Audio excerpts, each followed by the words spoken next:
ಶಿವಕುಮಾರ್ ಅವರೇ, ಅಂಬರೀಷ್ ಅವರಿಗೆ ಯಾವುದೇ ರೀತಿಯಲ್ಲೂ ಅನ್ಯಾಯ ಆಗಿಲ್ಲ ಅನ್ನುವಂಥದ್ದು ನಿಮ್ಮ ವಾದ.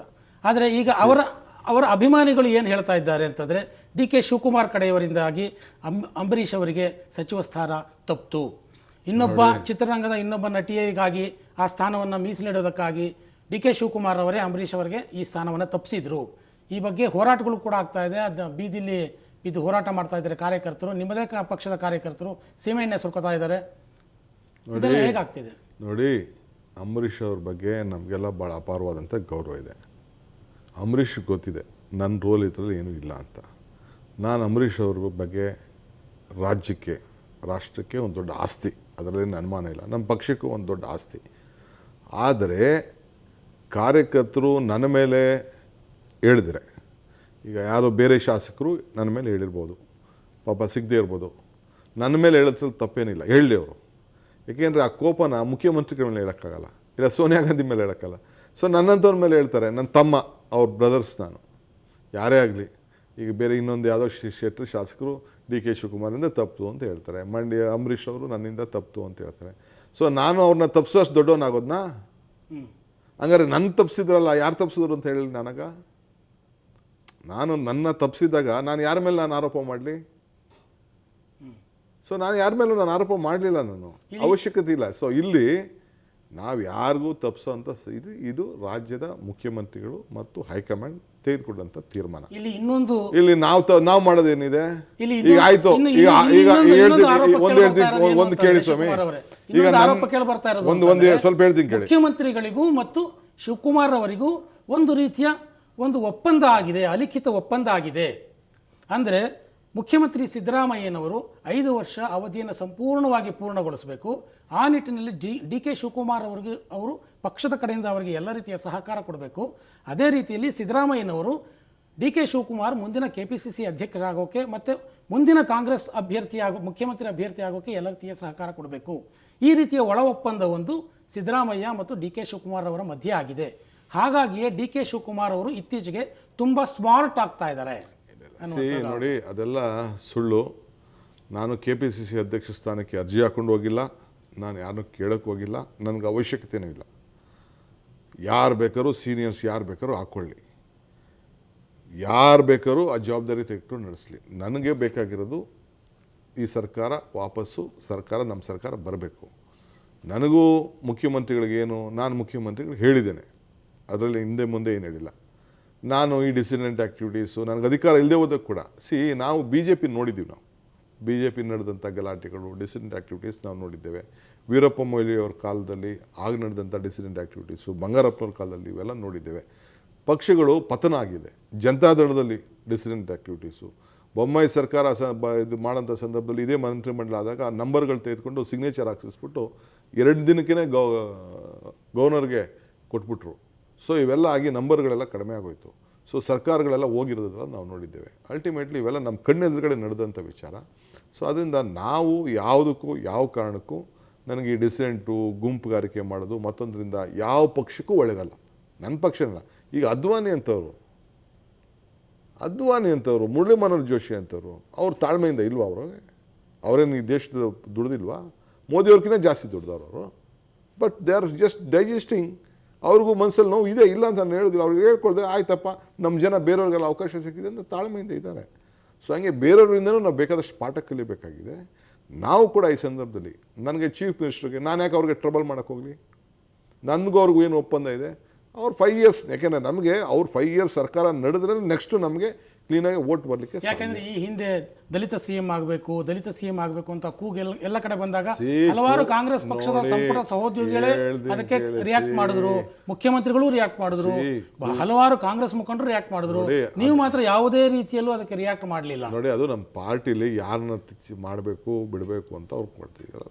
2 ಎಲೆಕ್ಷನ್ಗೆ ಖರ್ಗೆ ಅವ್ರ ಲೀಡರ್ಶಿಪ್ಪಲ್ಲಿ ಎಲೆಕ್ಷನ್ ನಡೀತು, ಪರಮೇಶ್ವರ್ ಲೀಡರ್ಶಿಪ್ ಎಲೆಕ್ಷನ್ ನಡೀತು.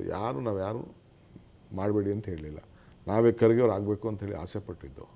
ಬಟ್ ಕಾರಣದಿಂದ ಅವತ್ತು ನಮಗೆ ನಂಬರ್ ಬರಲಿಲ್ಲ. ಒಂದು 4-5 ಬಂದಿದ್ದರೆ ನಮ್ಮದು ಬಹುಶಃ ಅಷ್ಟೊತ್ತಿಗೆ ಒಂದು ಸಂದರ್ಭಕ್ಕೆ ಯಾವುದೊಂದು ಗಿಲೆಕ್ಷನ್ ನಾವು ಮಾಡ್ಬೋದಾಯಿತು. ಅದಕ್ಕೆ ಜನ ತೀರ್ಪು ಕೊಟ್ಟಿದ್ದಾರೆ ವಿರುದ್ಧವಾಗಿ ಅಂತೇಳಿ ಅದಕ್ಕೆ ಅವಕಾಶ ಆಗಲಿಲ್ಲ. ಈಗ ದೆಹಲಿಯವ್ರ ತೀರ್ಮಾನ ತೆಗೆದುಕೊಳ್ಬೇಕಾಯಿತು.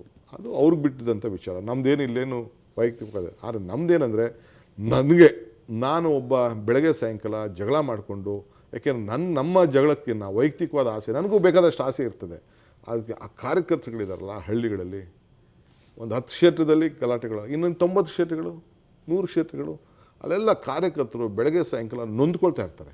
ಕೆಲವರು ಹೇಳ್ತಾಯಿದ್ರು, ಎಷ್ಟೋ ಜನ ಇವ್ನು ಹೋಗ್ಬೇಕು, ಅವ್ನು ಬದಲಾವಣೆ ಆಗಬೇಕು, ಇವ್ನು ಬದಲಾವಣೆ ಆಗಬೇಕು, ನಮ್ಮ ಕಾರ್ಯಕರ್ತರೇ ಮಾತಾಡ್ತಿದ್ರು, ಅವ್ರಿಗೆ ವಿಚಾರಗಳು ಗೊತ್ತಾಗಲ್ಲ ಅಂತ. ಆಮೇಲೆ ಕೆಲವರು ಮಂತ್ರಿಗಳು ಏನು ಮಾಡಿದ್ರು, ನಾನು ನೆಕ್ಸ್ಟ್ ಎಲೆಕ್ಷನ್ ಇಲ್ಲಲ್ಲ ಅಂತ ಹೇಳಿದ್ರು. ಸೊ ಇವೆಲ್ಲ ಕೂಡ ಕೆಲವು ತೀರ್ಮಾನಗಳಾಗಿ ಹೈಕಮಾಂಡು ತೀರ್ಮಾನವನ್ನು ಮಾಡಿದೆ. ನಮ್ಮ ಈ ಸಂಪುಟ ಪುನಾರಚನೆ ನಿಮ್ಮ ವಿರೋಧಿಗಳಿಗೆ ಇನ್ನೊಂದು ಅಸ್ತ್ರವನ್ನು ಕೊಟ್ಟಿದೆ. ಏನಂದರೆ ಡಿ.ಕೆ. ಶಿವಕುಮಾರ್ ಅವರು ಒಕ್ಕಲಿಗರ ಏಕೈಕ ನಾಯಕನಾಗಕ್ಕೆ ಹೊರಟಿದ್ದಾರೆ.